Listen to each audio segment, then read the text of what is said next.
Well, hello, everybody, and thank you again for tuning in to Radio Entrepreneurs. We are producing more stories than ever before during these great changing and challenging times. How is the economy adapting? How are leaders adapting?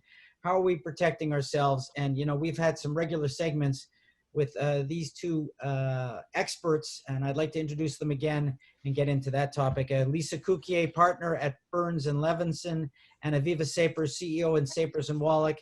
And I think we're going to talk about impact of family finances, emotional stress, and this economy and everything that's going on. Everyone I talk to is concerned right now. It doesn't make a difference if they consider themselves the left or the right or the extreme or whatever it is, but everybody is got heightened emotions right now and they're concerned. And I bet you both of you are just having so many discussions with people right now about some of these topics. We are. This is a crazy time. I think, and I'm speaking for the two of us, where people had been going and going with the assumption that come the end of summer, things would come back to normal, that there'd be a vaccine, there'd be a test, the kids would go back to school and all that sort of thing. And here we are, almost the end of September, and there's no end in sight. And so I think a lot of the conversations we've had with clients are all around what to do now. And this is the now normal instead of a new normal, because we hope that we'll get past that. But Lisa, maybe you had some other thoughts you had on that. I think that's really well put, to call it a now normal, because there is no real new normal. This is the long game. I think initially when we were on Jeff's show a good several months ago, 5 months ago or so, Jeffrey interviewed us and we were talking about what felt sort of like a pause, what it's like to bring our operations home and manage our family infrastructure and keep our families and our assets protected and safe in what we thought was a pause. And now we're seeing the long game. I do have clients who are feeling stunned. They expected to return back to work and they expected to be back to so-called normal right after Labor Day. And actually, we're now looking at being in shelter a lot longer. We're understanding that this pandemic is not a pause, but that businesses are shifting their focus, they're pivoting. The disruption has created innovation. And so family-owned businesses are needing to adapt, pivot and adapt. And we have families at home helping their children with remote learning and hybrid learning. It's a long-term situation and it requires adaptability by adopting new strategies for our businesses and our families. Well, I think of things with both of you. I mean, you guys cover the full continuum for me. I think about all these families with children who I coach and how stressed they are right now and the pressure it's putting on the family unit. And I'm talking about, to you, Lisa, the pressure on the family unit is greater than I've ever seen before. There's not a lot of relief in sight. They've got to get to work. There's so much conflict in the house about who's handling what, and people just aren't getting a break from each other. And then I think about, people thinking about wealth transfer right now with the elections coming up, and wealth protection, and insurance for their companies, and insurance for their assets, and that everybody's sort of thinking, not only is my personal life up in the air, but my whole financial security is up in the air, and how, they're looking at insurance in a whole different methodology. I'm sorry I have to throw it all out at you, but this is what I'm hearing every day from people. So maybe now I can throw it back at you. I'm glad to start. I will agree with everything that you have just said. And I can tell you from my practice that there's been a sharp uptick in divorces and separations. It has been pretty stunning. People are contacting me with their masks on faces. They used to be able to have their jobs out of the house. They had their social lives out of the house. They coached their kids' games out of the house. They had the inputs of a community, a village of people. And now the village has become the family unit. And that changed everything.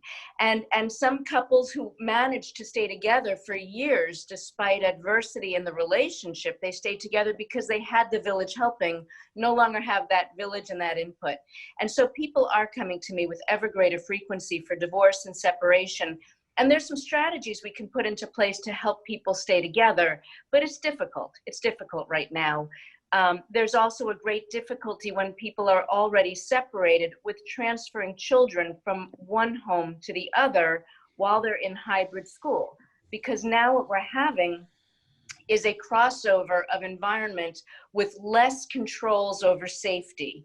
I anticipate that we're going to see more schools close down and go fully remote, given the constant shifting, but it's wreaking havoc on parenting plans right now. It's very difficult for families to accommodate this. And so I've been advising a lot of families about divorce and parenting plan custody issues. Before Aviva addresses my other point, just this morning at about 7:15, a client called me, family business, and we were talking about that person's parents, that they were able to visit the grandchildren in the family a lot free, and they were able to have a very active social life. So the fact that the parents didn't like each other was sort of covered up by this active social life. And now that the parents have been trapped together for 6 months, it's been awful. And the son said to me, no, they just don't like each other. And I think that that's a problem, and you've touched upon it. But Aviva, I don't want to take away from you. This whole insurance topic seems to be just in everybody's mouth and mind right now. So I wanted to see how you're addressing that as well. We've had a lot of people coming to us with questions about whether their insurance policies paid off if they died from COVID, which of course they do.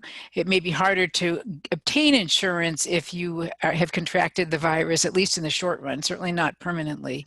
But people are asking lots of questions between the market volatility and the potential loss of jobs about their own financial situation. So we've had to have lots of conversations with them, pulling stuff together, making sure they've named their beneficiaries properly, that they have kept or started to create an emergency fund. And it's not a month or two's worth of expenses. It's 6 months to a year.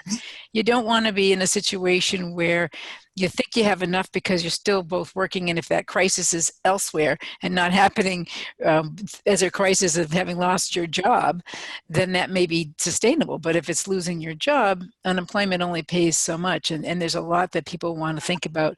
So we've been talking to a lot of folks about doing financial plans, looking at all of their stuff, trying to do an assessment, pulling what they have together. And there's no time like the present to not just get the house cleaning and getting rid of all the stuff you've collected over the years you've been dying to give away, but getting your financial house in order. And insurances are important. Do I have enough? Do I have too much?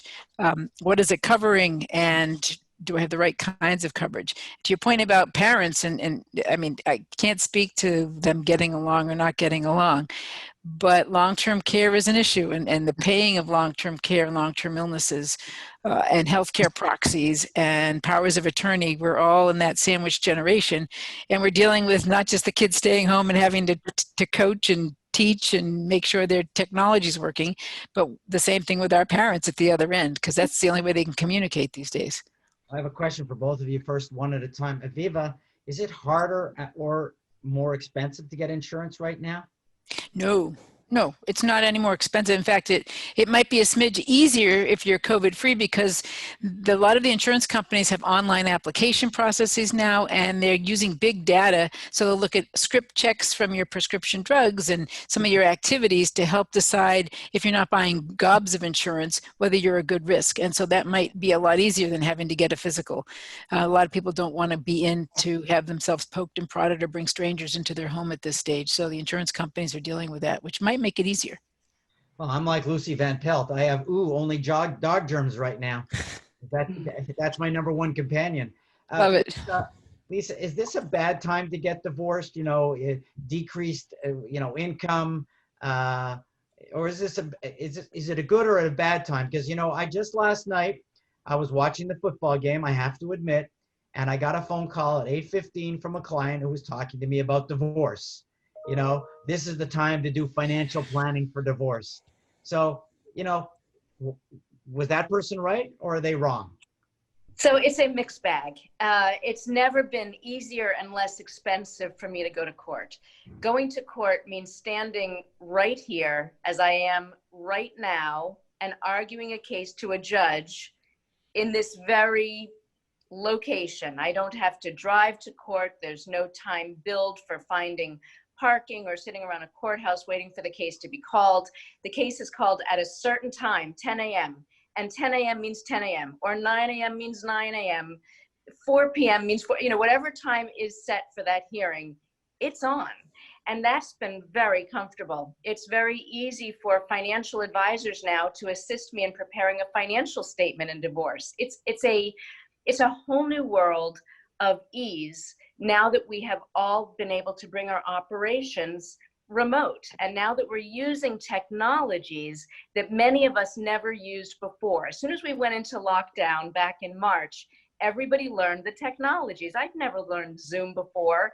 And now, look at me, I'm doing it all the time, and WebEx and GoToMeetings, and I'm very comfortable with all the media. And so in terms of divorce, we all started to fit, the professionals in the industry, both on the financial side as well as on the legal side, started to develop ways to make this less expensive and more expedient and better for our clients. That said, business valuation, when there's a family business or a family professional practice, that's when it's a wild card. So I represent several people who I've represented for some time. They've got family businesses, and the businesses were doing great until March 15.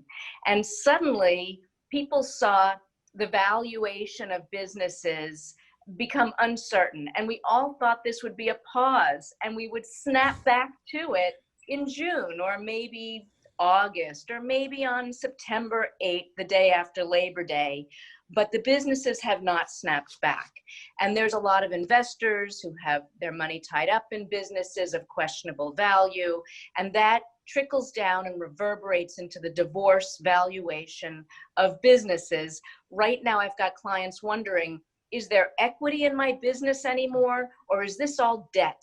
Do I want it to go to my spouse in the divorce, even though I had wanted this business for myself for years, And so our entire paradigm about what it means to do a property division and divorce has turned upside down based on business valuation fluctuations. Well, it seems like what you're saying is this, no matter what, though, the real victims in divorce right now are the children, with the school and the commuting, that they can't win no matter what in this.